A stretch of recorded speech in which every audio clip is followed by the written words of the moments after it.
Olá, está começando o programa Central em Foco. Este programa é uma iniciativa da Igreja Presbiteriana Central de Londrina. A Igreja Central está presente na cidade por meio de polos, mas todos participam da mesma missão: amar, cuidar e encorajar a todos a fim de crescerem em relacionamento com Jesus Cristo. No programa de hoje você confere a segunda parte do bate-papo com o pastor Osvaldo Lobo, que esteve aqui na Igreja Central e falou sobre libertação financeira. Um testemunho que vai edificar e fortalecer a sua fé. E o reverendo Osni Ferreira traz para nós uma palavra do coração de Deus direto para o nosso coração. Então não sai daí porque o programa Central em Foco está no ar.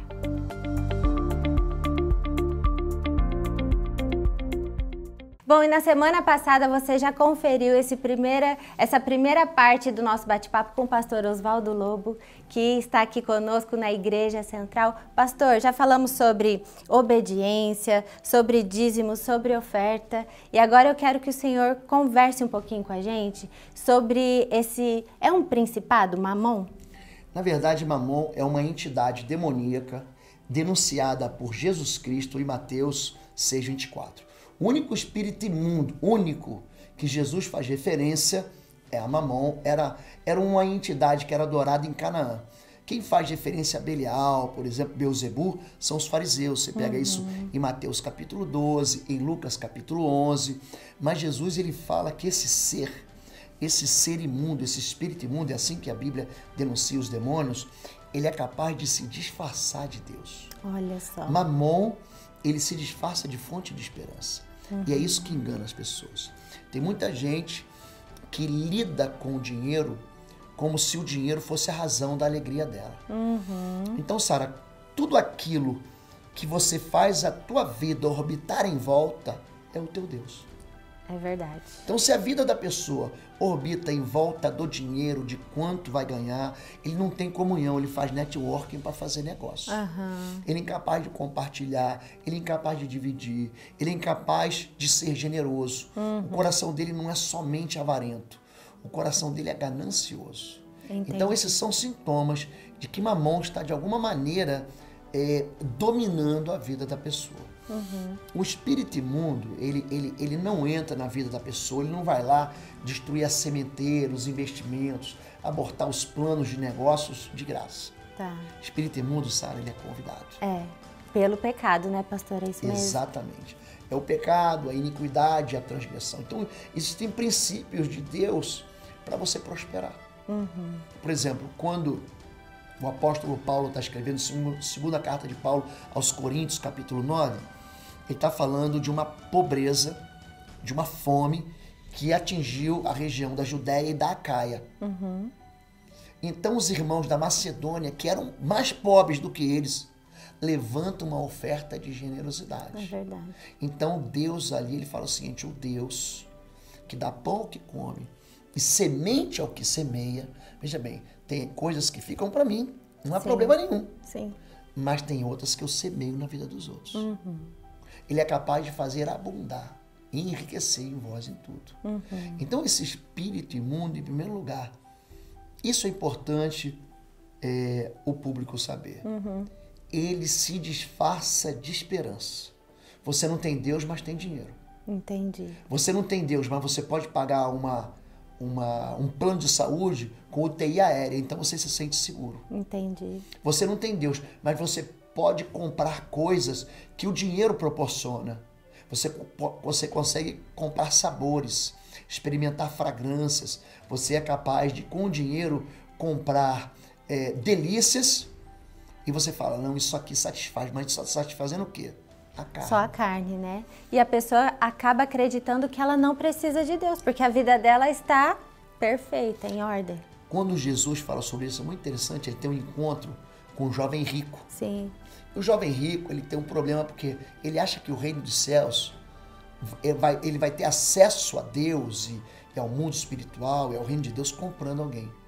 Ele fala: o que eu devo fazer de bom. Ele não tem fé. Ele tem obras. Entendi. Então ele quer fazer uma caridade. Quanto que eu tenho que investir? Eu assino um cheque, eu passo meu cartão, eu faço um depósito. E Jesus, ele encurrala esse rapaz. Ele fala, você deve cumprir os mandamentos. Mas o coração daquele jovem, ele acha que ele já tinha cumprido tudo. Então Jesus falou o seguinte, tem um Deus aí dentro, um falso Deus. Vende tudo que você tem, dá aos pobres e segue-me e terá um tesouro no céu. Mas ele vai embora, porque ele era muito rico. Entendi. O final, a finalização, a moral da história é a seguinte. É mais fácil um camelo passar por um buraco de uma agulha do que um homem que confia nas suas riquezas herdar o reino dos céus. Que coisa. Então o que acontece é que o homem rico, a pessoa quando é rica, ela entende que aquilo ali foi um benefício de Deus e é um favor de Deus pelo merecimento, e não é. E não é. A vida do homem não consiste nos bens que ele possui. É verdade. Deus, ele dá o melhor pra gente. Ele pode dar o melhor pra você. Mas os valores que você recebe, eles não têm nada a ver com preço. Você sabia disso? Há uma confusão entre preço e valor. É verdade. Tudo aquilo que você pode comprar não tem valor. Mas aquilo que você não consegue colocar preço, isso tem valor. É valioso. Então, por exemplo, quanto custa o seu filho? Quanto custa alguém que você ama? A sua saúde? Não tem preço que pague. É verdade. Mas tem valor. Agora, uma televisão que você está vendo agora na sua casa, essa televisão, ela tem um preço. Você pode viver a vida inteira sem televisão. Você sabia? Sim. Meu avô nunca teve televisão. É mesmo? Nunca teve televisão. E ele não morreu por causa disso. É verdade. Quantas pessoas, né? Mamon é uma entidade, e pra gente que trabalha com libertação e batalha espiritual, ela manifesta demais na vida das pessoas. Pessoas que se vendem por dinheiro. Sim. Aí entra os quadros onde a pessoa se prostitui, onde a pessoa faz negócios, ela vende pessoas para ficar com dinheiro. Que coisa, né, pastor? Ela usa o dinheiro para comprar possibilidades. Ela não consegue viver no fracasso. Quanto custa? Eu pago. Eu compro uma posição. É um sintoma de que Mamon tomou conta da vida da pessoa. Nossa, é muita informação para a gente falar aqui em poucos minutos que a gente tem aqui no programa, pastor. Mas eu gostaria de deixar aqui, você tem um site, vamos deixar para o pessoal te acompanhar? Vamos. Tem o site cursos.pastorlobo.com. Nesse site nós oferecemos cursos à distância, sempre na área de libertação e batalha espiritual. Nós temos um canal no YouTube, Osvaldo Lobo, você pode se inscrever. São 450 vídeos nessa área de libertação, cura da alma, batalha espiritual, como lidar em confrontos espirituais, como tratar com cativeiros, com fortalezas. E eu tenho o meu Instagram também, PR Osvaldo Lobo, você pode me seguir. E ali você vai ter todas as informações. Com certeza. E além das mídias sociais aí do Pastor Lobo, ele também tem vários livros escritos que a literatura também edifica muito. Eu adoro ler, pastor. Tem os vídeos, mas eu gosto de ler, fazer as minhas anotações, a gente aprende mais, eu acredito. Mas eu quero te agradecer, pastor. Amém. É sempre uma bênção receber o senhor aqui na nossa igreja. Eu, particularmente, cresço muito espiritualmente ouvindo as suas ministrações. Obrigado. E tenho sido realmente muito abençoada e tenho certeza que todos nós aqui da igreja em Londrina também, viu? Deus abençoe seu ministério cada vez mais. Amém. Obrigado. Fiquem com Deus. Amém.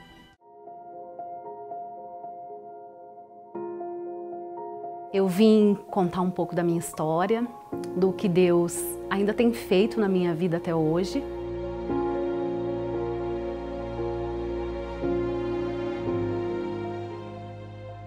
Eu sou casada há 3 anos e meio com o Gabriel. No ano de 2017, exatamente um ano depois do nosso casamento, eu engravidei.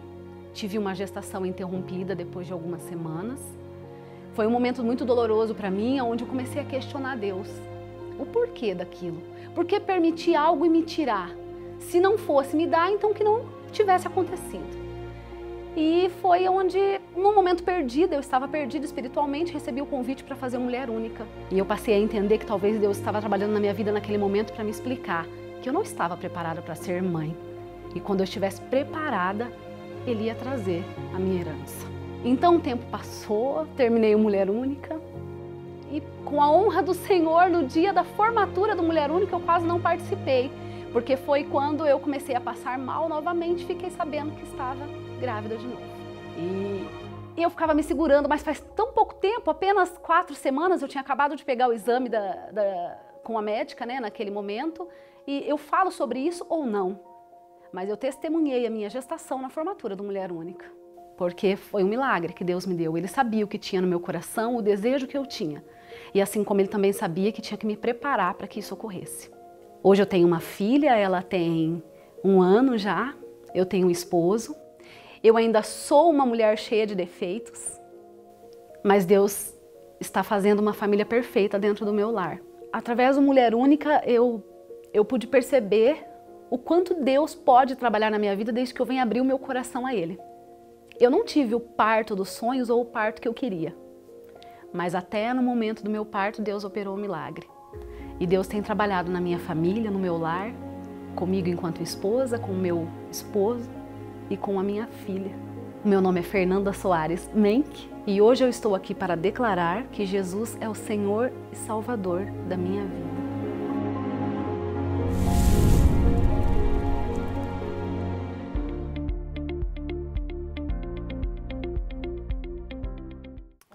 Com muita alegria que estamos de volta com mais uma reflexão da Palavra de Deus para o seu coração. Quero ler Lucas 24, 32 e o texto diz o seguinte: porventura não nos ardia o coração quando ele pelo caminho nos falava, quando expunha as Escrituras? Eu quero falar hoje sobre Pai, dá-nos o entendimento espiritual. O texto bíblico de Lucas 24, a partir do versículo 13, narra o ocorrido com os 2 discípulos no caminho de Emaús, quando, entristecidos, eles discorriam a respeito do que havia acontecido lá em Jerusalém. Jesus Cristo tinha sido crucificado e morto, e com isso eles estavam totalmente abatidos e desanimados, pois tinham a esperança de que ele fosse o Messias, em outras palavras, o grande libertador de Israel, que era dominado na época pelo poderoso Império Romano. Aqueles 2 discípulos tinham perdido as esperanças, mesmo sabendo que as Escrituras, através dos profetas, diziam que Jesus havia de ressuscitar. Além disso, também já tinham ouvido o relato das mulheres que tinham ido de madrugada ao túmulo e o encontraram vazio. Eles viram a glória, mas não entenderam o sofrimento. Enxergaram a coroa, mas não a cruz. O coração do homem e da mulher, por sua iniciativa própria, não tem desejo de buscar a Deus, não é verdade? No texto que mencionamos, Jesus apareceu como um estranho que se colocou entre os 2 discípulos da caminhada. Mas eles não o reconheceram por falta de entendimento. O problema deles é que não creram que Jesus mesmo havia dito que ressuscitaria ao 3º dia após a sua morte. A incredulidade cega o ser humano para as coisas de Deus, quando na realidade Jesus precisa ser a prioridade na vida de cada um de nós, como ele mesmo afirmou lá em Mateus, versículo 6, versículo 33. Buscai, pois, em primeiro lugar o seu reino, sua justiça, e todas as demais coisas vos serão acrescentadas. Essa busca, esse relacionamento acontece quando vamos até ele, com o coração humilde a cada dia do nosso viver. É assim que Jesus se revela a nós na intimidade, como quando os 2 discípulos o reconheceram à mesa, no partir do pão. Foi naquele exato momento que os seus olhos foram abertos e seus corações arderam. Então puderam compreender que quem estava com eles era o Cristo que havia ressuscitado. A fé autêntica, a fé genuína nas Escrituras, do Gênesis ao Apocalipse, faz toda a diferença na vida do cristão. Jesus se revela a nós através da sua palavra, que é o nosso verdadeiro alimento, o pão de cada dia, que nos robustece e faz vencer o inimigo. Se quisermos conhecer Jesus, precisamos priorizar sua palavra, ter fome e sede dela, como temos necessidade da refeição logo ao acordarmos e a cada manhã. Ele mesmo disse: examinai as Escrituras, porque julgais ter nelas a vida eterna, e são elas que testificam de mim. Está lá em João 5:39. É preciso ter desejo e não permitir que nem orgulho, nem a autossuficiência ou a correria sejam empecilhos para o real encontro com o Salvador, o Senhor Jesus Cristo. O evangelista Lucas, no capítulo 19, melhor dizendo, lá nos versículos 1 de 1 a 10, relata também a história de um homem chamado Zaqueu, que venceu todas as barreiras humanas para ter um encontro com Jesus Cristo, ao ponto de subir em uma árvore, como se fosse uma criança. A partir de então, houve grandes transformações na vida daquele homem que aparentemente era poderoso. Tinha posição, riquezas, popularidade, mas não tinha a maior de todas as riquezas que o ser humano pode obter, a salvação pela graça através da fé. Zaqueu era apenas um pecador falido, que necessitava receber a dádiva da vida eterna. Jesus fez morada na vida dele, de tal maneira que de um ladrão de impostos, que resolveu dar aos pobres metade dos seus bens. E a quem houvesse roubado, estava disposto a restituir 4 vezes mais. Aos olhos de Jesus, Zaqueu era uma vida preciosa, com todos os seus pecados e imoralidades, mas ele o amou profundamente com amor transbordante. Ver Jesus e reconhecê-lo é o grande segredo para a vida de qualquer ser humano. Não importa a nossa condição pecaminosa e toda desastrada. Jesus pode restaurar todas as coisas. Oremos. Obrigado, Pai Santo, por ter enviado Jesus, por nos amar, por nos querer. Ele veio ao nosso encontro com amor, com bondade, graça e misericórdia. Pai, eu não conheço a realidade desta pessoa amiga e querida que me viu e me ouve nesta manhã. A minha oração é que o Senhor possa alcançar esta vida de maneira poderosa e gloriosa. Faça um grande mover para um grande milagre nesta casa e nesta vida, que eu te peço em nome de Jesus. Amém e amém e amém. Muito obrigado pela sua audiência. Nós estaremos aqui de volta na próxima semana. E não se esqueça dessa grande verdade. Jesus Cristo ama muito você e toda a sua família.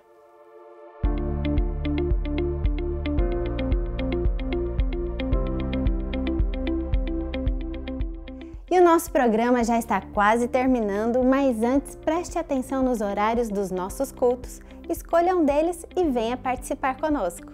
Aos domingos, cultos de celebração às 10 horas da manhã e 19 horas no Centro de Adoração, Rua João 23, número 401. Às 19 horas também acontecem os cultos nos polos do Jardim São Fernando, Jardim Castelo, Jardim Leonor e Jardim Sabará.